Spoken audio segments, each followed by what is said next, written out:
Alright, VR4 update. In my last video, I put new Driveshaft carrier bearings onto the Driveshaft, took it all apart. Got a bearing press puller and removed the bearings and put the new ones on. In my last video, you could see I had the whole Driveshaft together, all three pieces. Quickly found out it was near impossible to get the Driveshaft up in one piece. So actually, I had to take the yoke back out and put the yoke into the transmission, let it sit there on a jack stand, and then get the other two pieces up combined. It was tricky because the carrier bearing goes into studs, so you really need to line that up correctly. And the bushings that I had are aftermarket bushings, and those are solid, so there's not much give to them. So you really need to, I used a jack and a jack stand to line it up properly. To get them in. I messed up on one of the carrier bearings. I put it in backwards. There is a backwards way to put it in. I had to go get the bearing puller again, take it off, spin it around, put it back on. Luckily, I didn't damage the carrier bearing. It didn't take long, but it took a minute to figure that out. Once I swapped that around, jacked it up, I pressed the bearings into the carrier bearing first, into the carrier, and then pushed it up onto the studs, and it went in. It was a little difficult, but in the end, it worked out. And as far as the new bearings go, carrier bearings, I get a lot less driveshaft clanking, driveshaft lashing. I would say 80 to 90% of it's gone. It's a lot better. So yeah, so if you're feeling when you engage in the clutch, or engaging, connecting the engine to the transmission, and you're getting that lurch or that lashing, check out your carrier bearings. So that was an update. And then I quickly had an issue with overheating. And what happened was I would park and coolant would just overflow. So here's the cooling system, and here is the overflow can, and then it kind of overflows below the bumper, and it would overflow, and then if you drive it again, it overheats because it was missing a half gallon of coolant.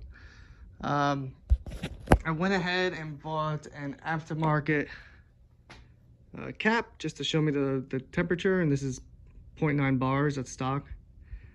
I put that on. It still happened, and I knew my radiator fans were acting a little funny. It's common on forums where the radiator fans just run when the ignition's on sometimes, and sometimes they don't always turn on, and they're just finicky. So I got two sensors.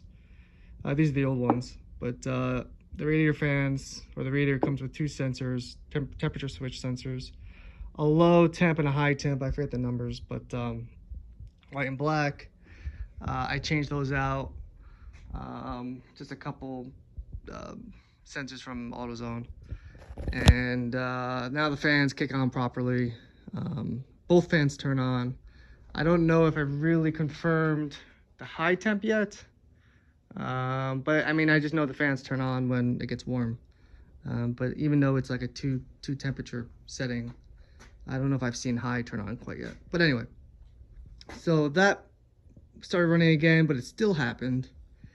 And then I just went back to AutoZone and got a new cap, and then I fixed it. So it's kind of annoying because everyone online says radiator cap, because that makes sense, right? Because the radiator holds pressure, and then when it opens, it goes into the overflow tank. So both the old one, which I think the seal was just cracked and old, and this new one that I bought with the temperature gauge on it was just doesn't work. I guess it opened up the pressure too soon, causing the overflow. So $15 cap from AutoZone fixed my coolant issues.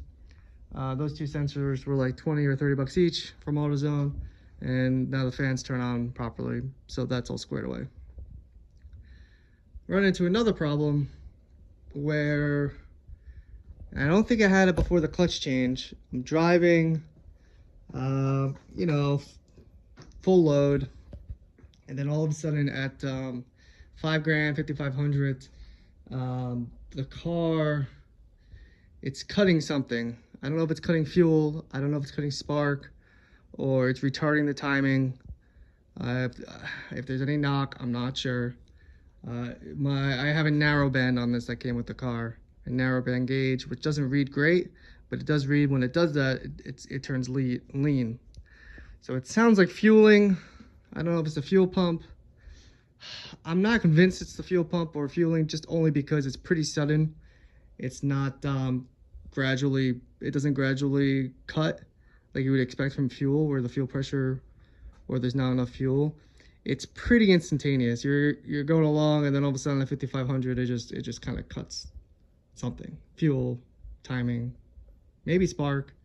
But all my spark's pretty new, and I had bad spark plugs in the past on the Nissan, and that was more like a rev limiter rather than like what I'm witnessing with this car. It just kind of dies. I mean, it runs great from all the way up to 5 grand, but after 5 grand, it just doesn't want to. I mean, I might try fresher gas with octane booster just to see if it is a knock issue. I highly doubt it. And then I know a lot of people with this car do hot wire the fuel pump. I'm not really convinced that's it either. And again, I have a manual boost controller on it right now. That's a different story, because the boost solenoid went. So it's not really, it's at wastegate right now. Wastegate is 6 PSI, where from the factory with the solenoid, it's a leak off controller unit. So it leaks some of the boost back into the engine, back into the intake. So when it leaks, that's what creates the higher boost. So the first generation was at 9 pounds. So the wastegate would leak from 7 to 9. And then the second gen, which this car is really kind of the first gen with the second gen motor. The second gen was 12 PSI. So I'm sure this can handle 12 PSI, but I actually bumped it to 10. I ran into that issue. I put it back onto wastegate. It still had the issue. So I know it's not my spark plugs. They're not getting blown out by the boost. I wouldn't expect it would anyway, just at 10 pounds. And even at wastegate, I wouldn't expect much. I wouldn't expect knocking. I wouldn't expect much, but that's my update. The drive shaft is great. I believe my cooling issue is all solved. Now I got to figure out why I'm having this issue up top, the top RPMs. And I think I'm going to either check out my fueling. Maybe it's the regulator. I don't think it's spark. Or maybe perhaps it's sensors. I could quickly just change out the O2 sensors, which actually look a little like a pain in the ass, but that's my update. I don't really have anything else to show besides the sensors and the cap. Oh, also ECU. Sent the ECU into to a place to get it fixed. They said they couldn't fix it. I don't know if that's true or not, but there goes $100. And I just went ahead and bought a chrome jester ECU, which everyone buys. It's an aftermarket ECU that's tunable with the base mapping of a 99 VR4. I can't show it to you right now. I already put it in because I just want to make sure it ran, and that fixed my issue. I don't know if I made a video on that, but the car would basically shut off when warm. And these cars are known to have ECU issues, where the capacitors kind of leak onto the board, everything gets corroded, everything burns up, and then it dies. So bought a new ECU, aftermarket. It should be a lot better in terms of components. Put it in, that fixed that issue. But so that's where we are now. I'm gonna triage this this cutting up top, and then I'll update.